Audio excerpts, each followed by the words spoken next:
Hey, everybody, and welcome to the Better at Beach podcast. My name is Mark Burik, and I am here with my man, Brandon Joyner. So, today we are going to talk about arm swing mechanics and jump mechanics. I think a lot of people have a huge misunderstanding of how to actually generate power, both in your arm swing and from your jump. So there's a few technical keys that a lot of people miss or overemphasize. And when we get to work with our people in person, these make massive differences. So a lot of people end up suffering from shoulder pain or they get sore shoulders and they're trying to figure out how to hit harder. And during this episode, we're going to give you the keys so that you can stop experiencing arm swing, try less, and actually hit harder.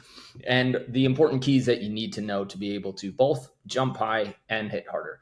We're also going to touch a little bit on shot mechanics because arm swing mechanics for power can be completely different from shot mechanics, and we're going to go over all of that today.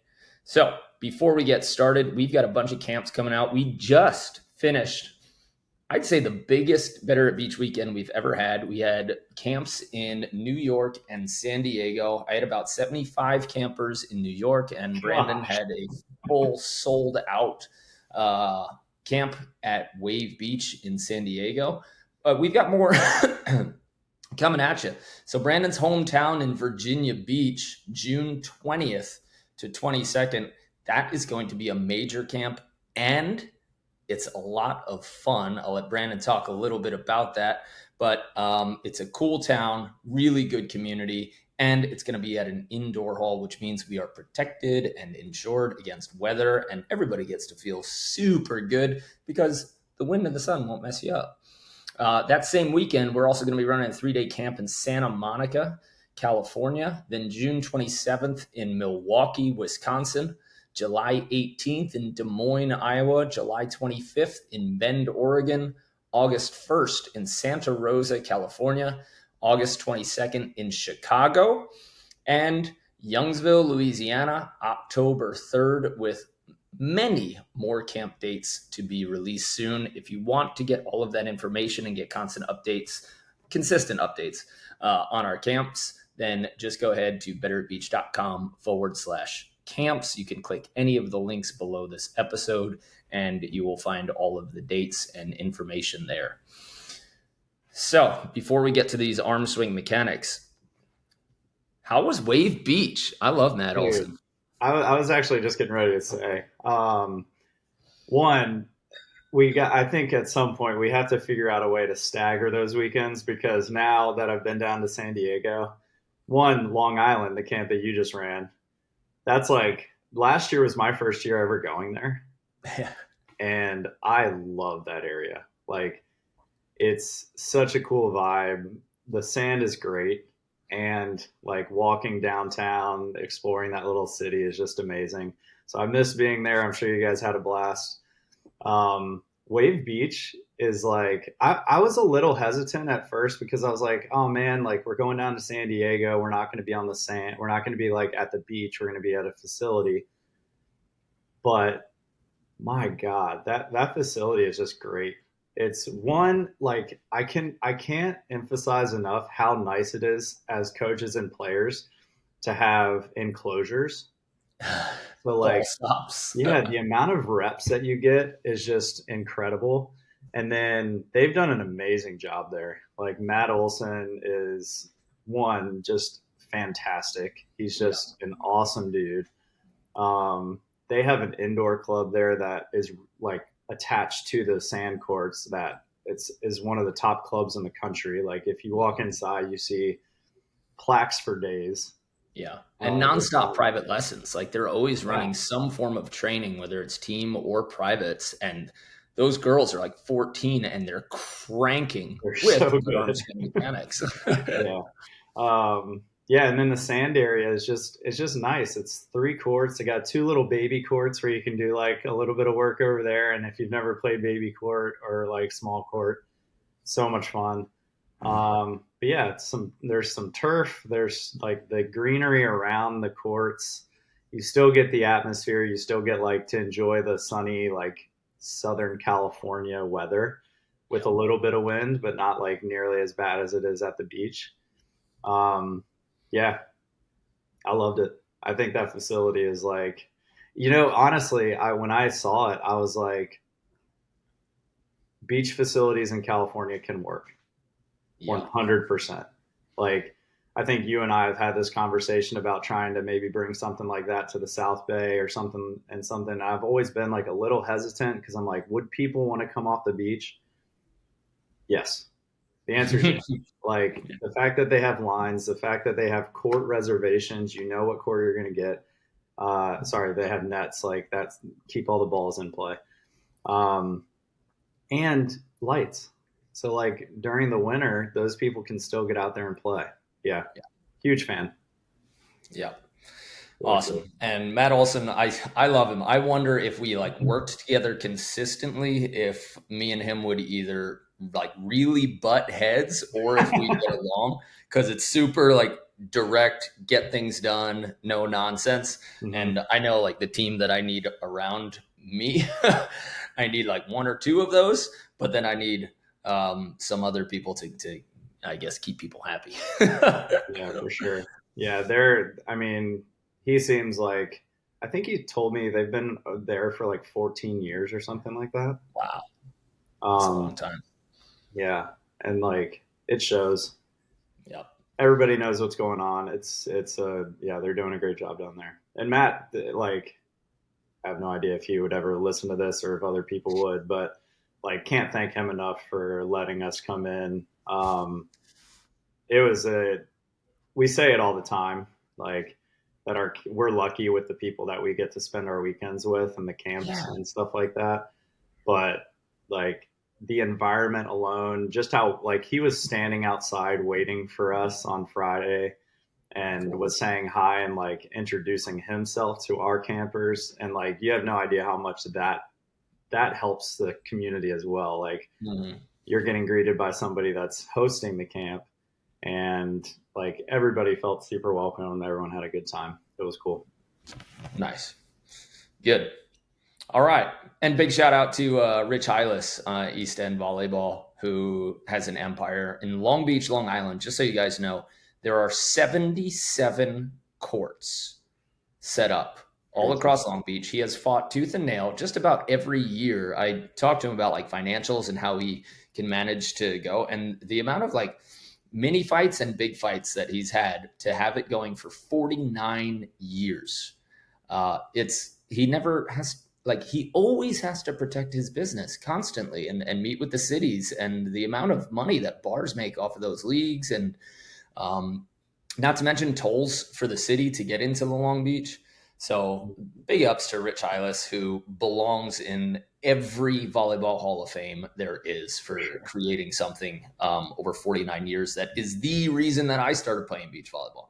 Like without people starting tournaments, I never would have been able to actually start. So it's a big deal. And if you guys see volleyball organizers, make sure you give them a high five. Okay. Yeah, how is it going home? Awesome. I missed my flight. There's a whole lot of other details, but I'm not going to bore everybody because we got to get into some arm swing stuff. Yes. Okay, here we go. Yeah.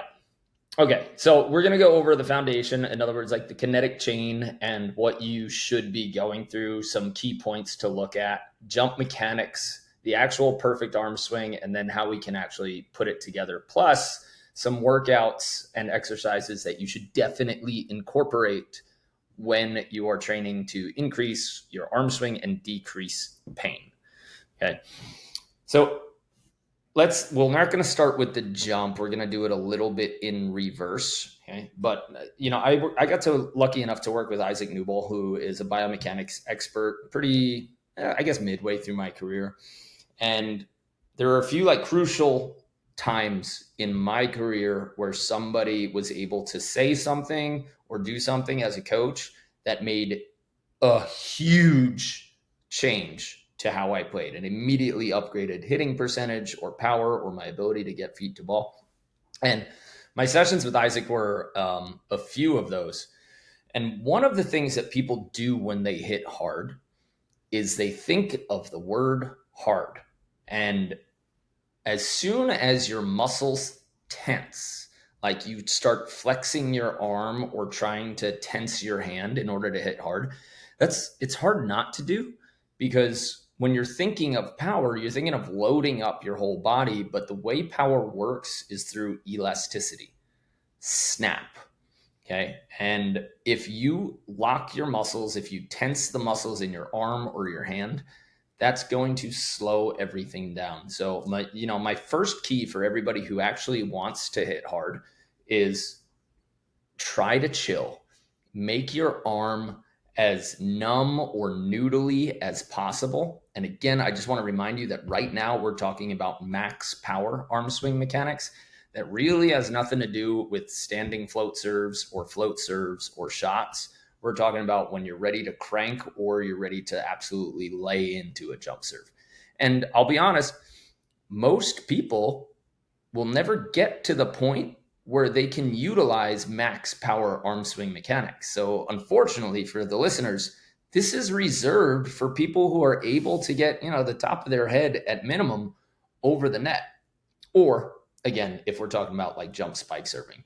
But the amount of power that the human body can generate through the torso and through the shoulders and hand, you have to be striking downward in order to do that. So most people, while they look at these models of people who are absolutely cranking, again, you've got to find somebody, and this is what we tell our online players all the time, find somebody who looks like you and try to emulate them. And if everybody on the AVP is 6'3" or above and you're 5'3", you don't have models, so you've got to find the highest level model you can that is your height and your size, and then try to start studying their game. One of the ones we point to a lot is like Kristen Nuss, where she has snap, but she's not ever hitting a ball as hard as she possibly can, right? She's darting things. Okay? Mm-hmm. So and just to start with that. Sorry, just to add a little bit to that,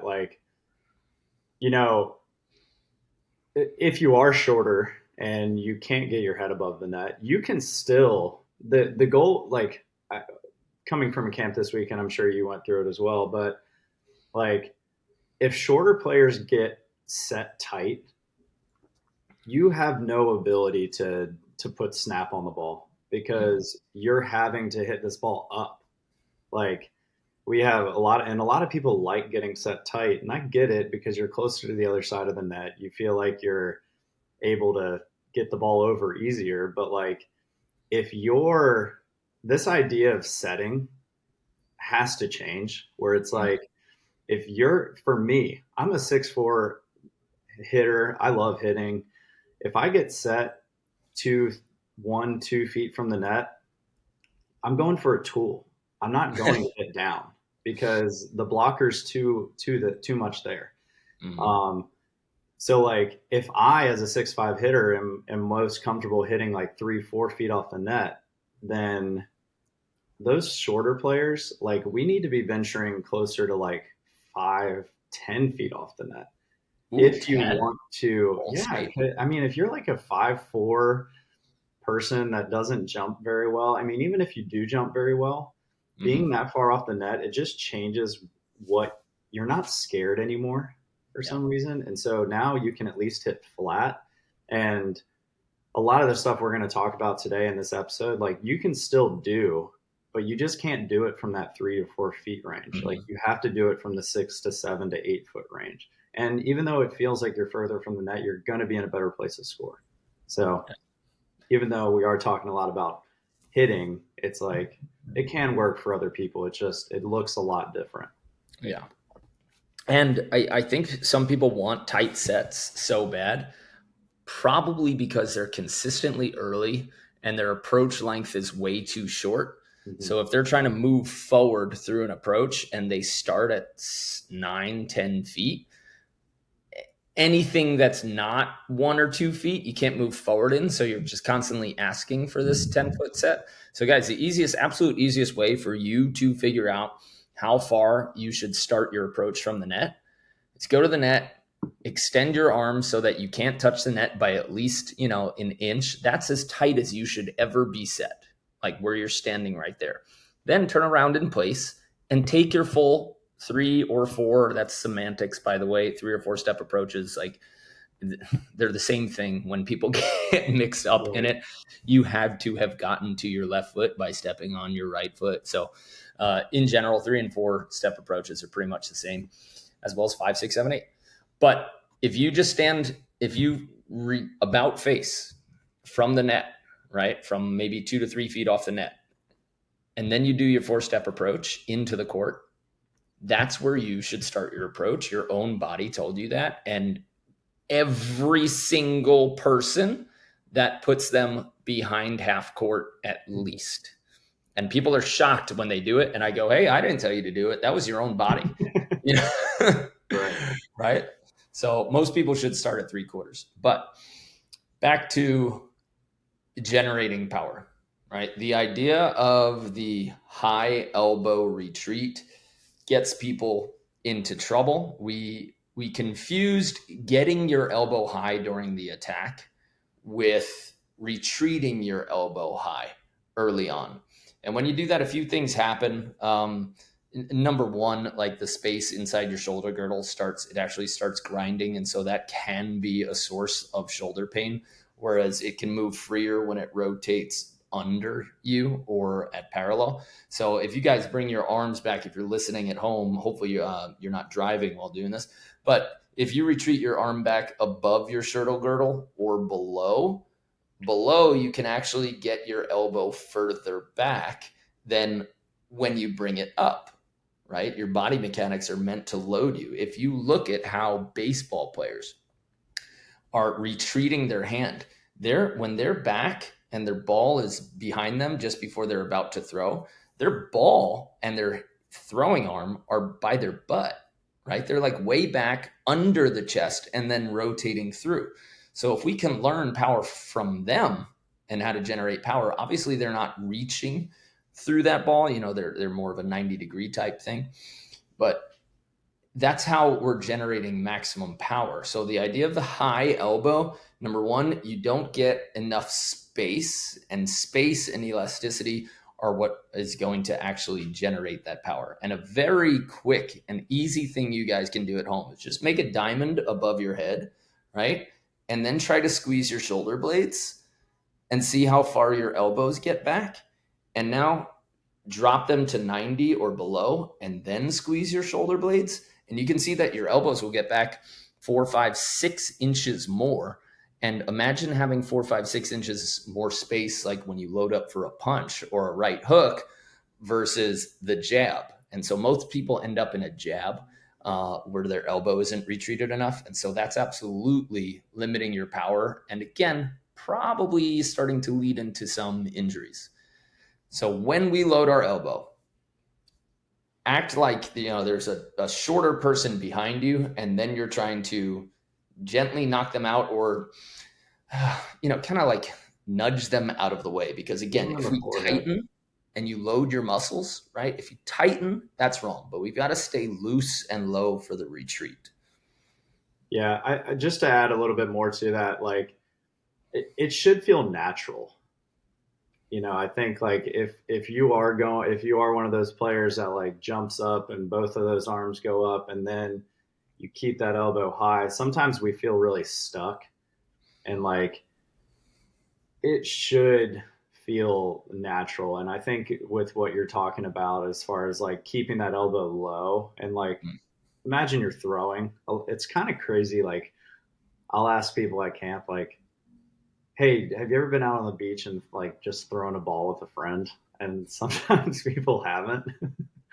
Like that might be step one of like just go out with a friend and like just get a tennis ball or something and like just throw the ball back and forth to find that natural movement for you.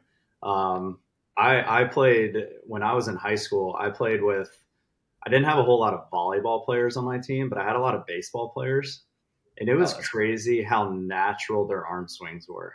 like I actually didn't have an extremely natural arm swing. I was goofy foot in high school. I just like wanted to be big. But then I would watch like these pitchers or these outfielders just go up and absolutely whip on a ball. And I was like, man, like I didn't think about it at the time, but now looking back on it, I'm like, wow, that training alone helped them out so much in their arm swing. Mm-hmm. So yeah, keep it Yeah. natural. I got to enter, after 15 years or maybe 12 years of baseball training. And then I had quarterback training. So like arm swing mechanics for me were just built into me. And by the time I started playing volleyball, all I had to figure out was the approach and jump, but I could crank a ball comparatively. With the rest of the guys. And I remember my high school coach, everyone's like, look how hard he's hitting. This is sick. We got to get him on the team. And my coach was like, he's hitting the back wall every single time. Like, he just lost every single point. But easier to reel him in when you've had, 10 plus years of arm swing training. And that's something that I tell parents of girls specifically, right? For whatever reason, parents will get out there, or dads will get out there, and they'll play catch nonstop with their sons. And I don't know why, but they don't go out there and play catch and throw balls as far as they can with their daughters. And they say, like, my girl just doesn't have power. My girl just doesn't have power. How many times have you gone in the backyard and just played catch with them? Like, go out there, see how far they can throw. If you play catch with somebody for 10, 15 minutes a day at their max distance, they're going to develop arm swing mechanics. Their body will figure out the best and easiest pathway, and then we can just calibrate from there. But play more catch, throw a football, throw a baseball, throw a tennis ball. And if you can throw a javelin, I bet javelin players will be able to, are they called players? Javelin athletes.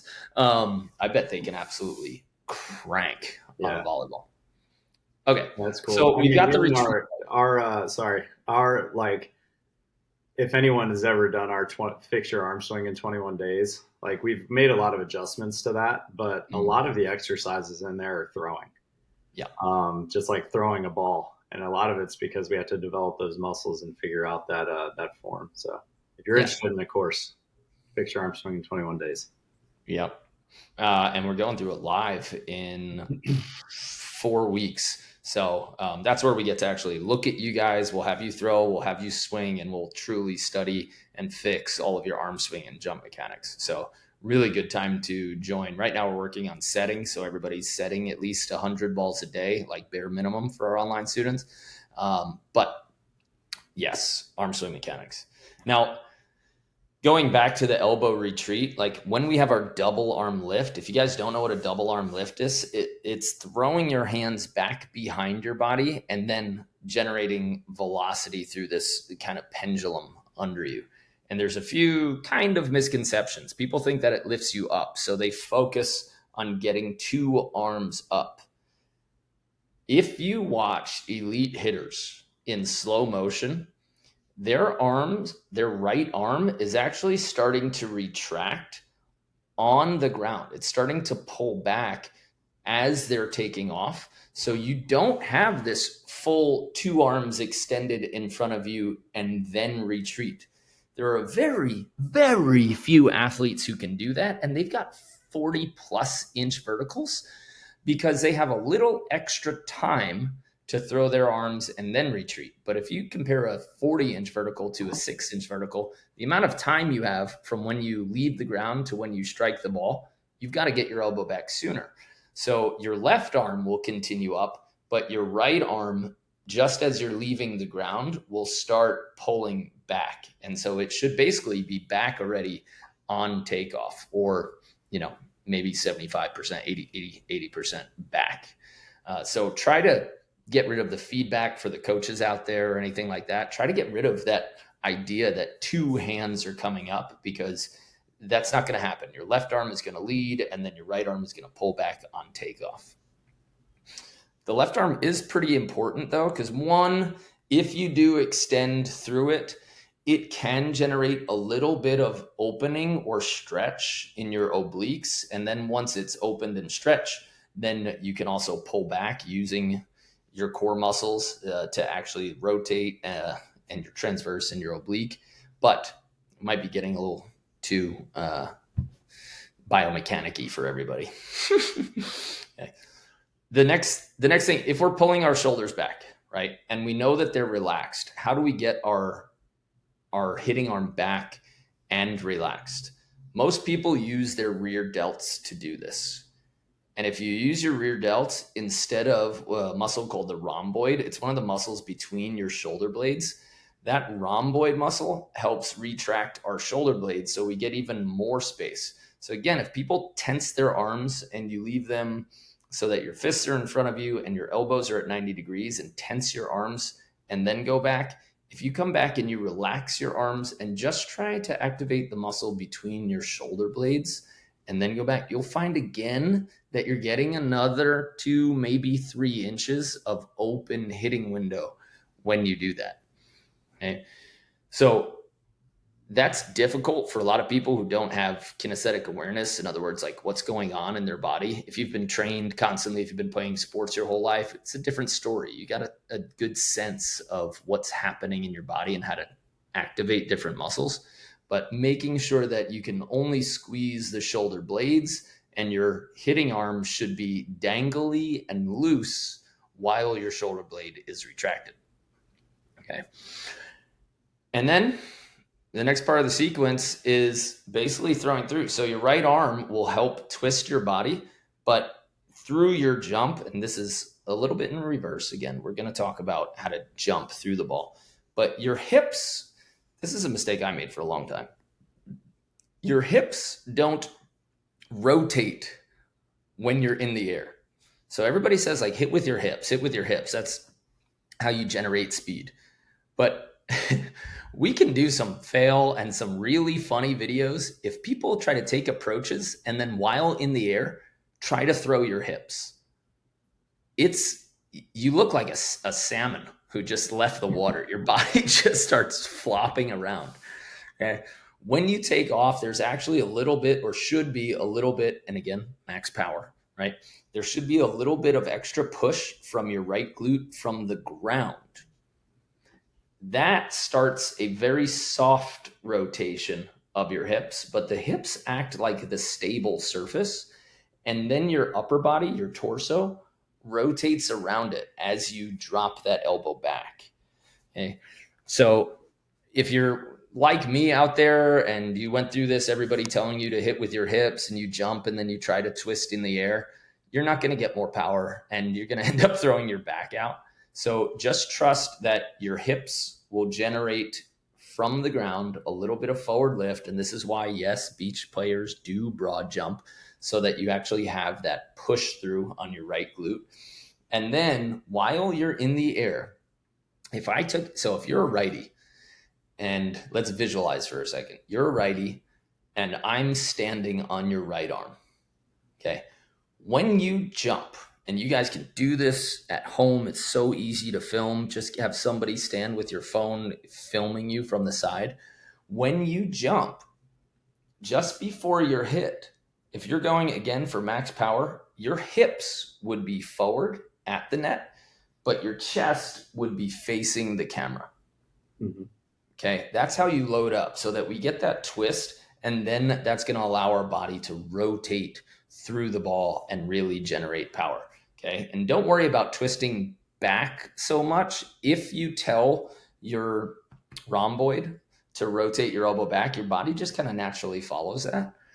And a big problem is when we have indoor players who end up with this left foot, this block step, where your left foot gets way out in front of your approach. That is very good for indoor, but it will do damage to you. In other words, you will jump lower and you won't hit as hard when you come out to the beach. So beach players should jump almost like their feet are skis or on railroad tracks, sometimes I say, but it shouldn't be that turned left foot or double internal rotation that we have from indoor. So yes, there are different jump mechanics for indoor and for sand. And if you're one of the people that are like making sure your left hip and your left foot get forward every time you spike, that is not going to help you. And it's really going to hurt you, especially for right sides you're going to end up blocking the ball from your body, and then you won't be attacking the ball. You'll be receiving the ball. And we'll cover that in another podcast about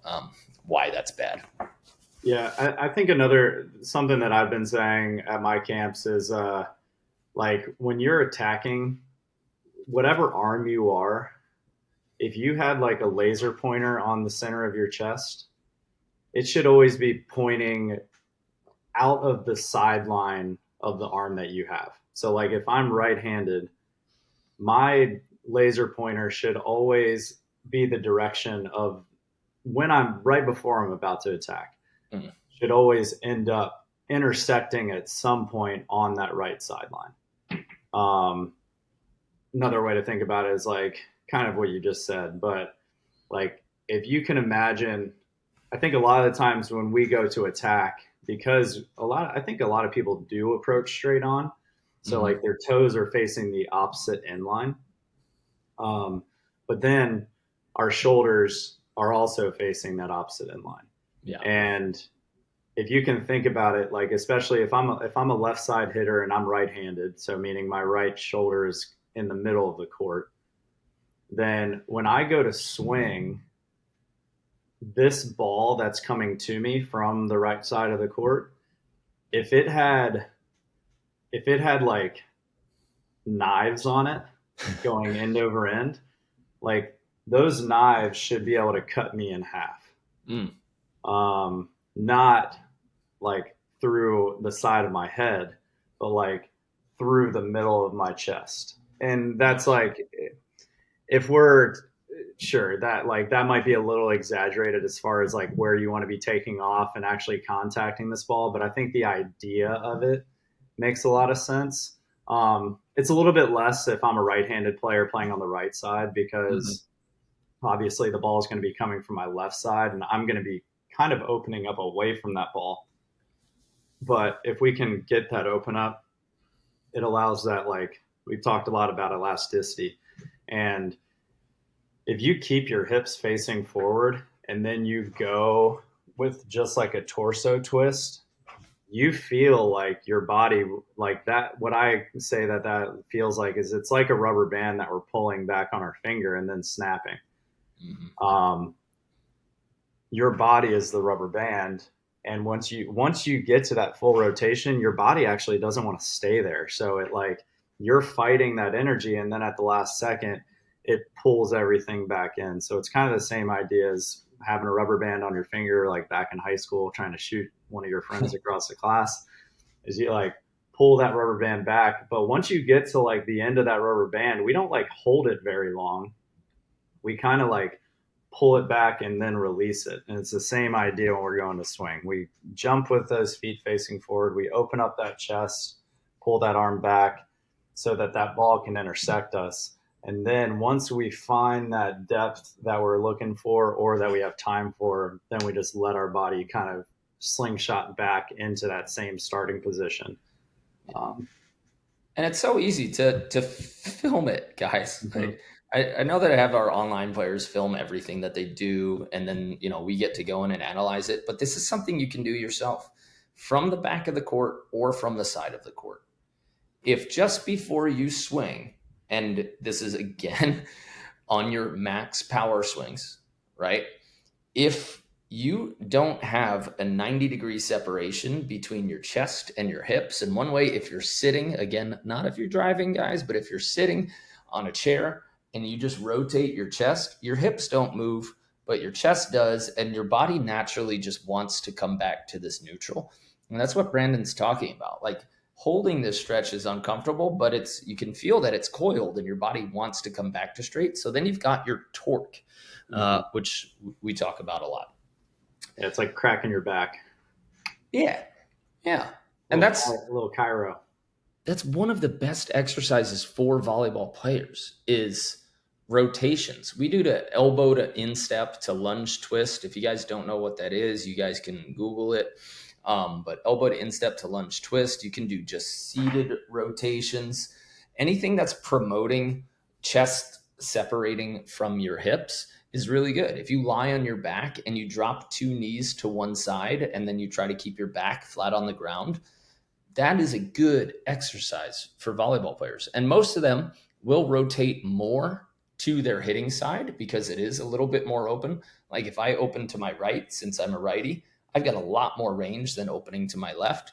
And there is no science, by the way, that the fact that I can rotate more to one side and not the other and that it promotes injury, it doesn't. It is built, it's a motor pattern that's built that it allows you to do your sport, right? So same thing with tennis players, they can rotate more from their right side. Javelin, same thing. Baseball players, same thing. You can rotate more to your right side, and that's okay. We just like to have, maximum range in both sides for life. But if you're a throwing or a hitting athlete, you're going to be able to rotate more to your hitting side, and that's totally fine. Love it. Now, next part of that sequence, once our elbow is down and hopefully below or equal with our shoulder girdle, the next thing that happens is our chest just slightly starts coming forward. So our body uncoils at the same time that our elbow actually rotates. And so if you have your elbow behind your back and you're kind of doing this with me, if you let your elbow rotate so that right now it's facing backwards or your elbow is facing backwards, and then you rotate it so that the bottom of your elbow faces the ceiling, right? This takes surprisingly a lot of overhead mobility. Some people, when they try to put their hand over their head, they can see their bicep. And ideally, you want to be able to point with your bicep behind your ear.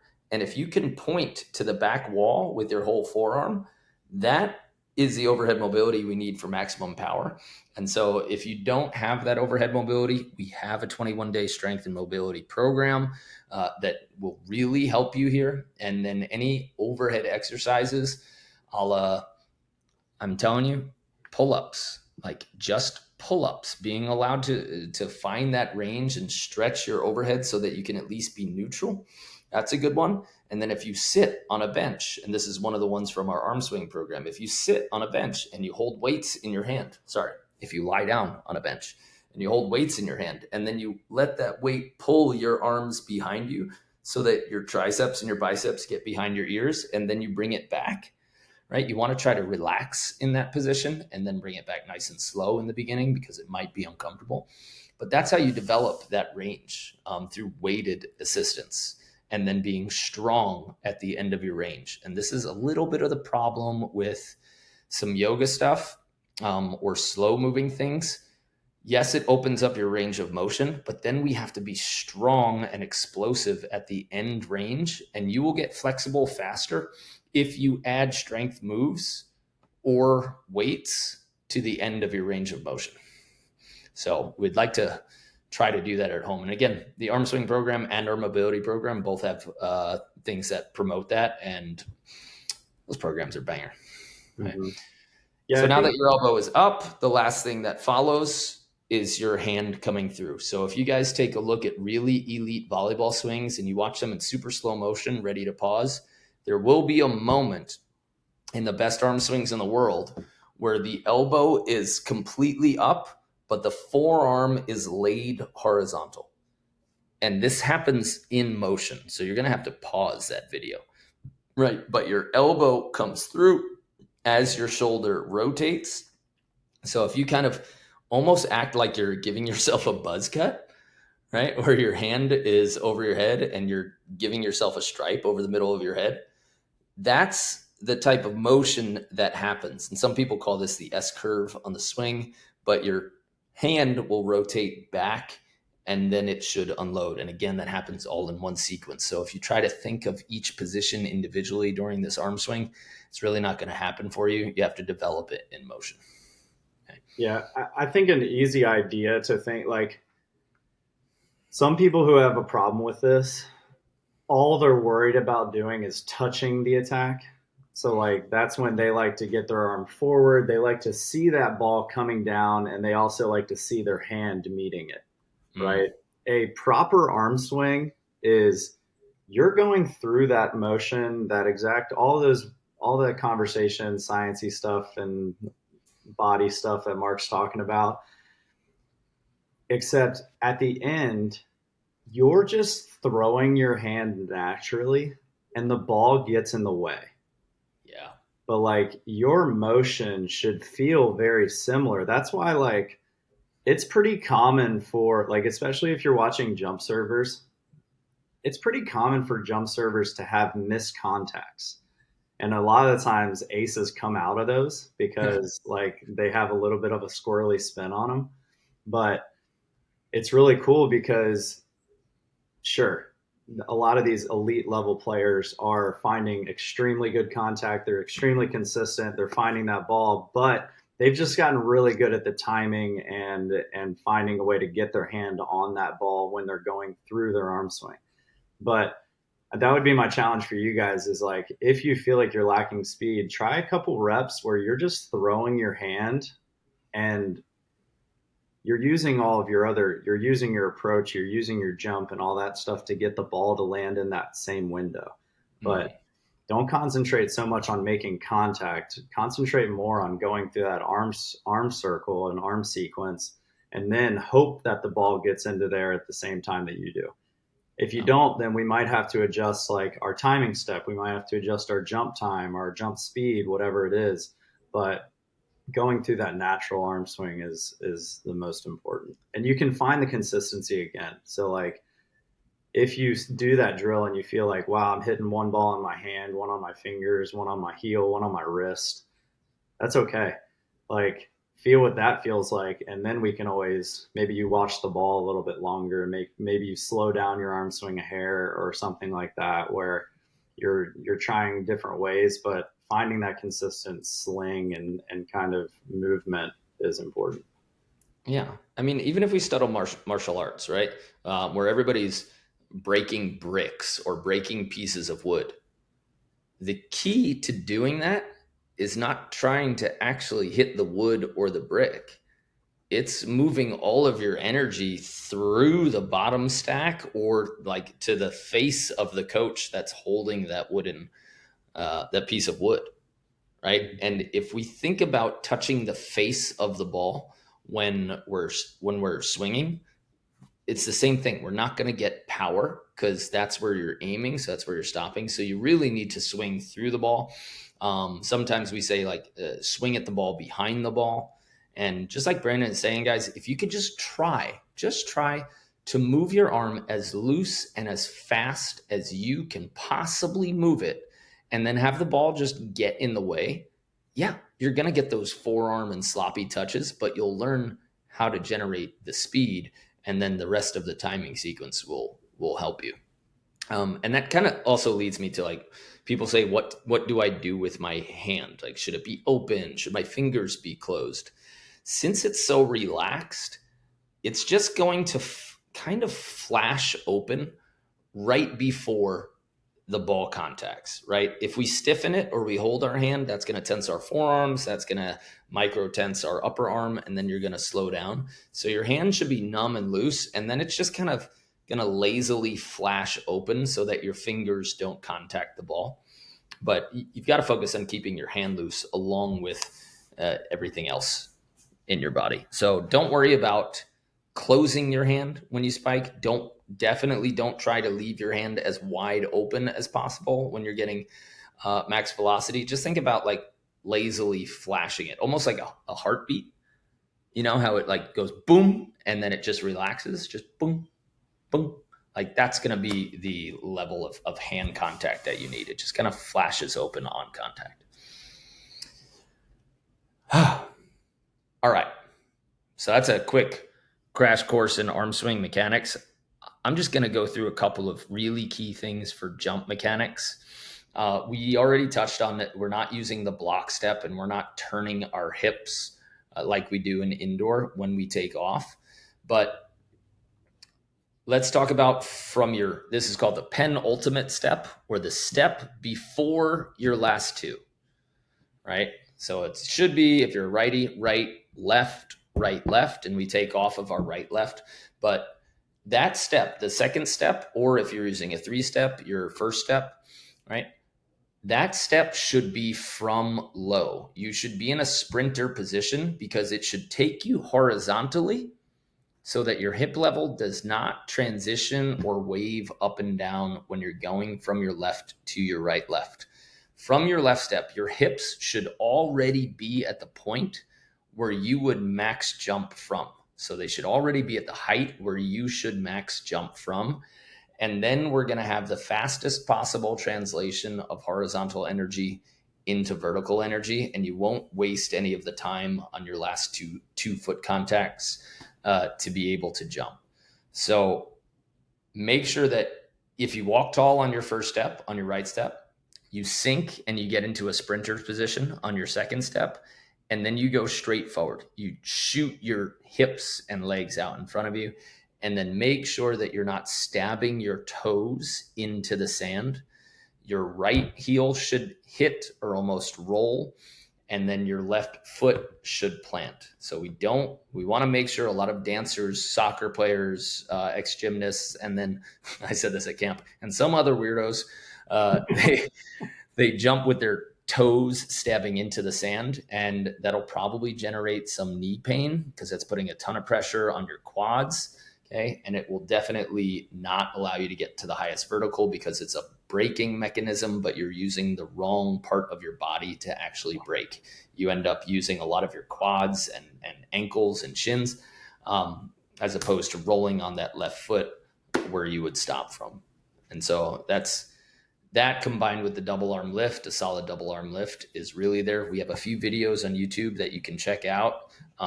Just Google attack better at beach or Google jump mechanics better at beach, and we can take you guys through that. But that's also what we go through in our arm swing mechanics course. We go through a lot of jump mechanics, and usually we can get people 1 to 3 inches of vertical jump just by fixing their technique. And that can happen in like a 20-minute session. So you don't necessarily, well, you do need to get stronger. You do need to get faster, but we can get you to jump higher just by adjusting your technique in one session. Okay. Finally, we'll touch on it, but we'll do this in another episode as well. The arm swing mechanics for shots and serves. You don't need that full open power when you're shooting. And you can use the same sequence of chest, elbow, hand, or you can actually just shoulder press. So if you get to that same retracted position, the retracted position is key for you to get into, whether you're shooting or whether you're hitting, because it will hold the defense. They have to believe that you might hit. If your elbow comes in front of you after the jump, then you're giving away that you can't hit. What does that allow the defense to do? It allows them to peel, and your arm becomes a little bit more predictable because it just moves in one plane. Okay? If you get to that retracted position, and then from the retracted position, you just literally do a shoulder press, and then you brush the face of the ball. That's one version of a cut shot and a high line. And if you watch guys like Nick Lucena, right? He didn't really have a snap and arm swing mechanics for his high line. It was a lot of shoulder press action and shoulder press action for his cut shot and for his high line. Okay. That's one type of shot mechanics. You can also go with the carvy type where you dust the bottom corners or the side, or if you're jumping super high, the top corners of the ball. And that's where some people talk about thumb up and thumb down swings. But that is a mechanic's choice of which type of shot you prefer. Okay? Your job as an athlete is to figure out which one is most devastating when you do it. Which one are you more accurate? You're going to need each one at some point in a play through your career. So you want to practice the carve style and the thumb up, thumb down, but you also want to practice the shoulder press. And if you watch players kind of like Triborn, when he hits his cut shot from the left, it is a straight shoulder press. If he's off, if he's tight and he could see it, he could snap on top of it using elbow hand. But that press, shoulder press, is a devastating cut shot and a devastating high line. And so long as you do it from the elbow retracted position, it can be really accurate. And in recent camps, when I've had people just do the shoulder press shot, a lot, like I'm saying a lot of our athletes found that they were way more accurate than when they're using the arm swing mechanic and carve shot.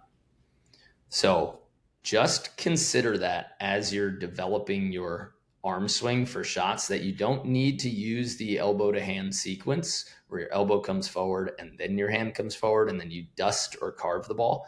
If you've got that type of touch, super cool. Then you can look like Adrian Karambula, and using that like slice touch, but you don't necessarily need it. Yeah, I would say the only thing I'll add to that, I think that you said that really well, is you have to make sure that you're behind the ball in order to do all of that. Mm-hmm. You know, I think we can have all these conversations we want about arm swing, about everything else, but if you're jumping from underneath the ball or even in front of the ball and having to jump backwards, um, you're just surviving.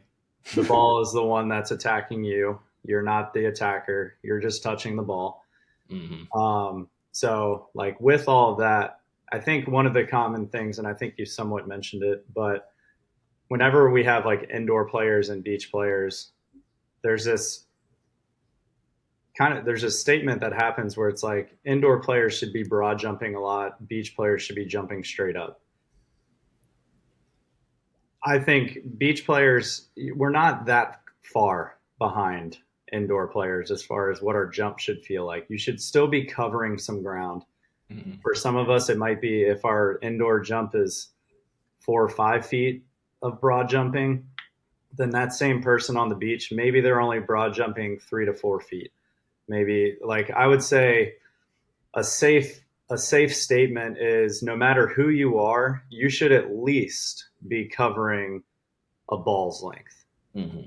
Like imagine that you're just jumping over a ball, landing on the other side of that ball. Like we have to have some form of forward jump, because along with all of this stuff that we're talking about with mechanics and jumping and all that stuff, just the forward momentum alone of jumping through that ball adds a lot of power, and it Yep. becomes a full body swing rather than just a shoulder. Mm-hmm. So, like if you're jumping straight up, you're only relying on your shoulder. You might have a little bit of a torso twist in there, but it's not generating enough power that it's going to help you. But if you can multiply the momentum of your approach, kind of like an airplane taking off, right? Like we kind of want to be the in between. Like imagine if they gave like a running start to a rocket ship and then shot it off at like 70 degrees or whatever.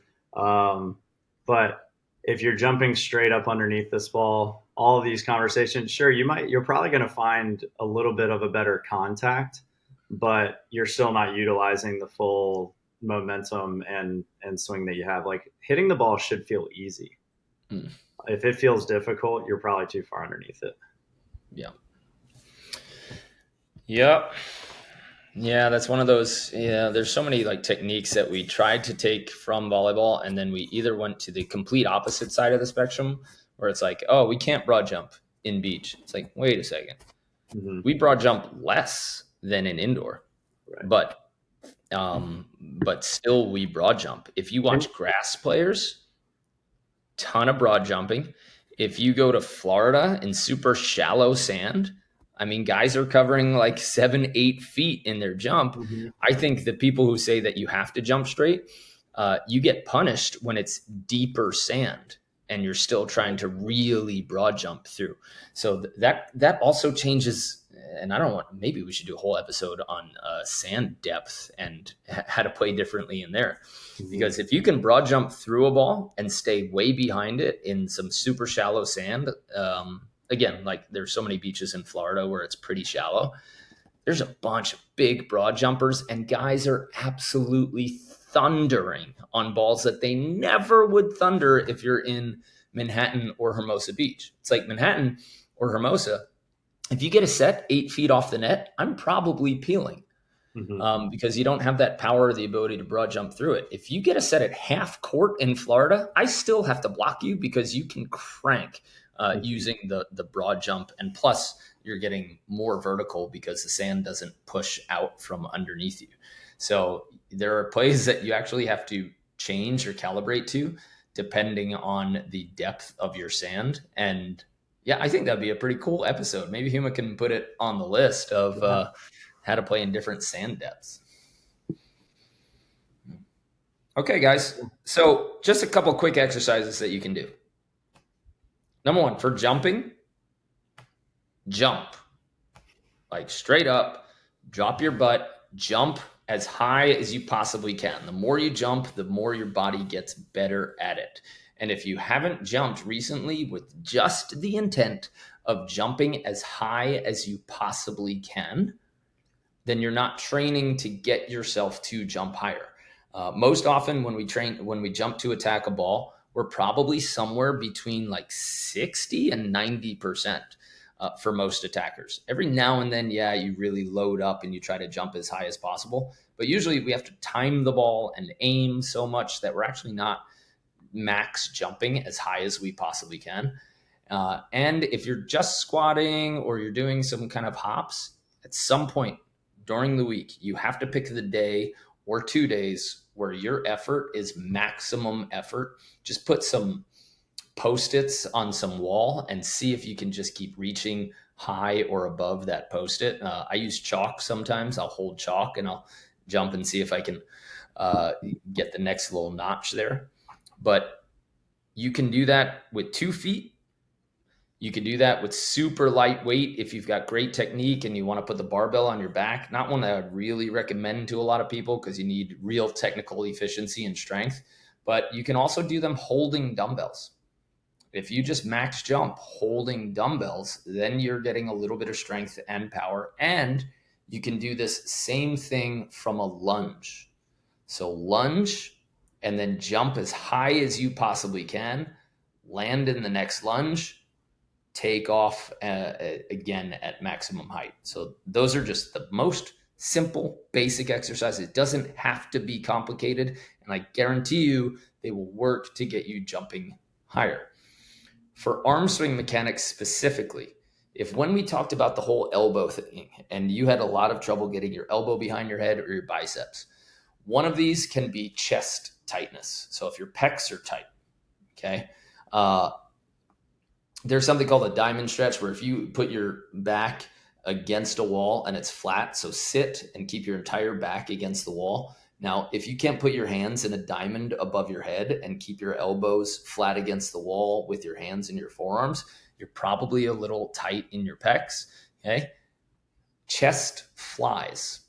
Now, typically people like associate this with bodybuilders, but it does not have to be because we can open up our range by lying on our back. Hopefully it's a high bench so that you have a lot of range from the ground. Open it as much as you possibly can and then just bring them back forward. So we're getting stronger in a deeper range for our pecs. Okay.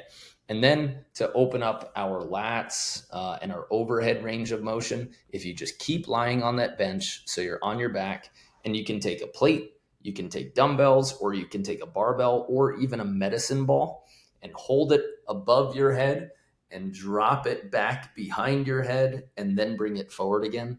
You're going to start getting more range for your attacks. So your pecs have to be mobile and strong.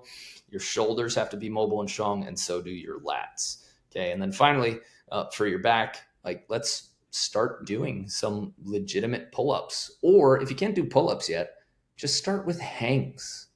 Just hang onto a bar and see if you could hold on. Just do 3 or 4 sets of 30 seconds hanging straight, and that will start helping opening up your overhead range and adding strength. And then we could add pull-ups and chin-ups to it later.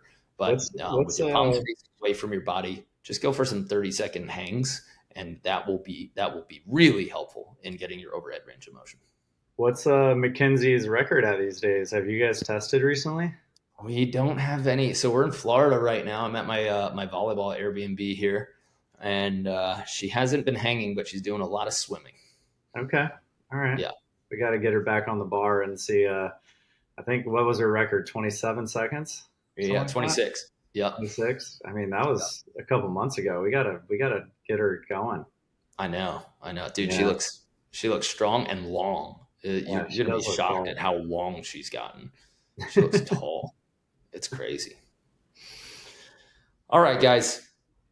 I think that's about as much as you can handle for Right. a 1 hour session in arm swing mechanics. Again, if you guys want to join our course, we look at your arm swing, we look at your jump mechanics, and we give you the exercises to fix it. So you're not just watching videos and doing it, you're actually doing homework. And then we're checking your homework and giving you your next steps. So you can find that on our website. And if you want to join us at a camp, we will be stoked to see you and help you do it in person. All right. Cool. That's it from us at Better at Beach. We will see you on the sand.